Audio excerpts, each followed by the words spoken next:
Your sister's wedding was perfect. Mom beamed across the dinner table. When will it be your turn? I smiled, sipped my wine, and said, it already happened. You just weren't there. The whole room froze. My name is Kella Monroe. I'm 32. And if you think this is about a forgotten invitation, stay tuned. Because sometimes the real betrayal isn't being left out. It's realizing you were never really counted in. The room was aglow of champagne glasses and well-dressed guilt. Dad cleared his throat. My sister blinked rapidly, like she'd walked into the wrong conversation. You're joking, right? She asked. I set my glass down. No. Mom blinked like she'd been slapped. When? She whispered. 6 months ago, I said. A courthouse. Just us. No drama. Her face fell, lips parting with the kind of shock only expectation can summon. You didn't tell us. No, I said. Because you were too busy planning her perfect day. You didn't even ask if I was seeing anyone. They hadn't. Not once. When I got engaged, I kept it private, not out of shame but protection. Protection from the comparisons. The judgment. The subtle ways they made me feel like a spare part in someone else's fairy tale. So we eloped. Just me, Asher, and a steel blue sky. No venue drama. No seating charts. No tears from my mother about how the table linens weren't elegant enough. I had mailed a single photo afterward. One of me in my dress. Laughing. Real. No one replied. So tonight, I gave them the truth. Raw, clean, final. My sister looked away. Mom swallowed her wine like it was venom. And Dad? He finally asked something real. Is he good to you? I nodded. Yes. Better than you were. After the dinner silence wore off, Mom did what she always did when control slipped. She tried to reframe the narrative. You should have told us, she said, with that rehearsed tremble in her voice. As your mother, I had a right to be there. I raised my eyebrows. A right? I looked at my sister. You didn't think I had a right to be at yours. Remember? Because I hadn't forgotten. The missing RSVP. The suddenly lost invitation. The day of text that said, we assumed you'd be too busy with work. But I hadn't been busy. I'd sat in my apartment, alone, watching their photos flood social media, like confetti. My sister's smile, Mom's tears, Dad's toast. All while I scrolled, heart pounding, face hot, and realized they never wanted me there. Not really. I was the background sister. The one who never needed help. The one who made unconventional choices and didn't follow tradition. So, I created my own. My wedding was small. No matching dresses. No tiered cake. Just vows spoken on a windy hilltop, our hands pressed together, our eyes locked in defiance of everyone who said love only matters when it's witnessed.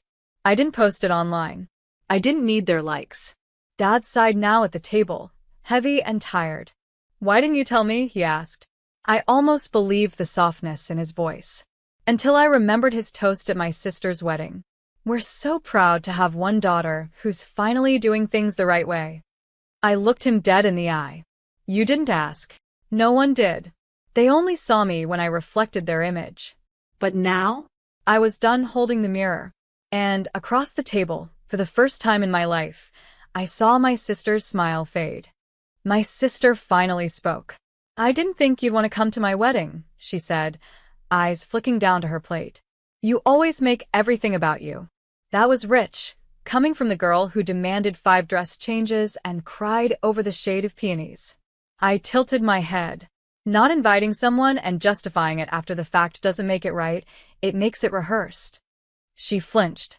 So did Mom. Dad picked up his fork like it was a shield. I kept going. Not to wound, but to witness. I was never going to be the sister who looked good in bridesmaid photos. Or the one who made your love story look bigger by standing quietly beside you. That's not fair. Neither was watching you all clink glasses while I sat home wondering what I did wrong. Her lip trembled, but I didn't soften, because the problem wasn't the wedding. It was years of revisionist history. Years of being labeled dramatic for speaking up. Years of being told I was too intense, too independent, too much. And yet somehow, Not enough to be invited. Mom jumped in. Well, it's over now. Maybe we can move forward. I shook my head. See, that's the thing. I already did. Without you. Her face dropped like a chandelier cracking from the ceiling. I stood up, napkin folded gently in hand. I didn't come here to explode. I came here to set the record straight. I looked at my sister. You got the wedding you wanted. I looked at my parents. You got the daughter you celebrated. Then I smiled genuinely. And I got the peace none of you ever offered. And with that, I walked out, leaving behind the only seat I'd ever truly been assigned at that table, the empty one. You said. 3 days passed before anyone said a word. Not a call. Not a text. Just silence, cold and tactical. And then on a Wednesday night, Mom emailed. You blindsided us. Your sister is heartbroken. There was no need for that scene. No need? I stared at the screen like it might blink and correct itself. That scene was me finally speaking. One truth. At one table. After decades of swallowing everything else. I didn't reply. But they weren't done. My sister posted a throwback on social media, a photo of her wedding day. Captioned, some people watch. Some people vanish. Real love shows up. The comments were predictable. Friends validating. Distant cousins chiming in. A parade of digital loyalty. I didn't flinch, because they could spin the story all they wanted. I had already lived it. Meanwhile, Asher, my husband, was folding laundry when I told him. He didn't ask for details. Just walked over, kissed my forehead, and said, Do they even know your favorite flower? They didn't. He did. Calla lilies. He planted them outside our rental 2 months before we got married. Said, now your name lives in the garden. My family never asked why we eloped. Never noticed how light I became once I stopped performing daughterhood like it was an unpaid role. I went on with my life. Until another email arrived. This time from Dad. Just 5 words. Can we talk? Just us. I hovered over it. Because sometimes the ones who stay silent after your truth erupts are the ones who finally heard it echo. And sometimes, they're just hoping to pull you back in gently before you realize you're free. I took a deep breath and typed. We'll see. You said. Dad picked a diner, neutral ground. Same one we used to go to after my violin recitals. He was already seated when I arrived, hands folded, coffee half full. For a second, I saw the Dad I remembered, steady, quiet, impossible to read. I'm not here to take sides, he said. I raised an eyebrow. You've already taken them. He nodded, slowly. I know. The silence stretched between us like fabric pulled too tight. Then he said, You getting married without telling us did hurt. I didn't flinch. You not asking where I was the day of her wedding? That hurt too. He looked down, thumb tracing the rim of his cup. I didn't know how far it had gone, he said. Between you and your mother. You and your sister. I let that sit. Dad, it didn't go anywhere. It stayed exactly where it always was, unequal. He didn't argue. Instead, he reached into his coat and slid a photo across the table. Me and Asher. Smiling. Wind blown. My dress caught mid-spin. I kept this, he said. Even when your mom said it was disrespectful. I stared at the photo. My hands had been shaking when I sent it. One last attempt. One last olive branch. I didn't know how to reach you, he added. Not without her listening. I leaned back. Then maybe don't reach for me until you're willing to stop whispering around her. His eyes softened. I miss you. I folded the photo and tucked it into my purse. I'm not lost, Dad. I just stopped walking in your direction. He nodded again. No defense. No pleading. And maybe, finally, he understood. I hadn't left the family. I'd just stopped waiting for them to meet me halfway. 2 days after the diner, Mom showed up at my door. Unannounced. Uninvited. She didn't even knock. She waited in her car like a lawyer prepping closing arguments, sunglasses on, jaw set like granite. I opened the door slowly. She stepped out, arms crossed, lips pursed. I suppose your father told you I was the villain now. I didn't answer. Because villains don't always wear black. Sometimes, they wear pearls and speak in sighs instead of slurs. I raised you better than this, she said. Did you? I replied, calm. She exhaled. You embarrassed us. You humiliated your sister. No, I said. I answered your question. You asked when it would be my turn. I told you. And that scene at dinner was honesty. I cut in. The silence swelled. A war without noise. Then she stepped closer. You've always needed too much, she whispered. Too much validation. Too much space. I felt that line hit where it was meant to. But this time, it didn't land. Because she didn't know. I'd already unpacked that wound. With Asher.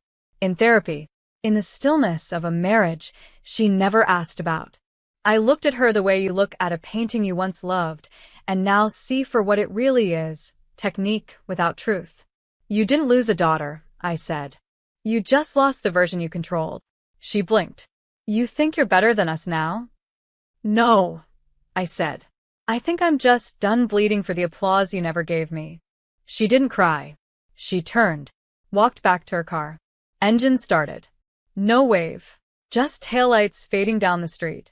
And I closed the door without guilt. Because not every ending needs a slam. Some need silence and a lock. A week later, the wedding album arrived. Not mine, my sister's. A thick, cream-colored envelope with gold embossing and the Monroe family crest etched in the corner. No note, just the album, sent to me like a peace offering. Or a provocation.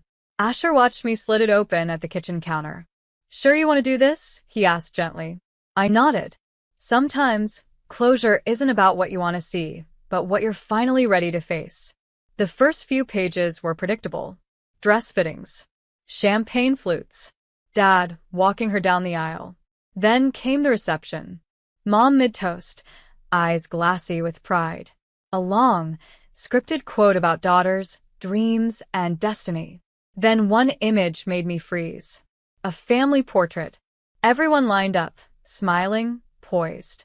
And there it was. My name, written under the photo. Except the body standing there wasn't me. It was my cousin from Vermont. Same height, same dark hair, wearing a dress suspiciously similar to one I once wore to a graduation. They passed her off as me. Framed it. Labeled it. Posted it online. As if presence could be faked. As if truth was just a caption away from revision. Asher stood behind me, jaw tight. They replaced you, he said quietly. In pictures. No, I whispered. They erased me, and didn't think I'd notice. I slid the album back in the envelope. Didn't tear it. Didn't scream. I simply wrote one word across the front in permanent marker. Return. Dropped it in the mailbox the next morning. No note inside. No explanation. Because when someone deletes you from the frame of their perfect story, you stop being the background and start being the author of your own. You said. They never responded. Not to the returned album. Not to the message written across the envelope. Not to the unspoken truth inside it. And that silence? It didn't ache. It clarified. I stopped waiting for the apology that would never come. The revision that would never be printed. Instead, I started building something of my own. Asher and I found a little venue by the lake. Nothing fancy, just a wide porch, twinkle lights, and space for 30 chairs. We called it a celebration of honesty. Not a second wedding. Not a do-over. Just a gathering of the people who actually showed up. Old friends. Colleagues. 2 neighbors who brought homemade pie. No seating chart. No expectations. No relatives needing emotional babysitting. And when I stood in front of those 30 souls and read our vows, again, but this time aloud, I didn't cry. I breathed. Because healing isn't always poetic. Sometimes it's just honoring what was real in front of those who never made you earn love like a prize. Afterward, someone asked if my family was coming. I smiled gently. No. They already attended a wedding. Just not mine. That night, back at home, I took the last box down from the closet. Old cards. Framed quotes from Mom.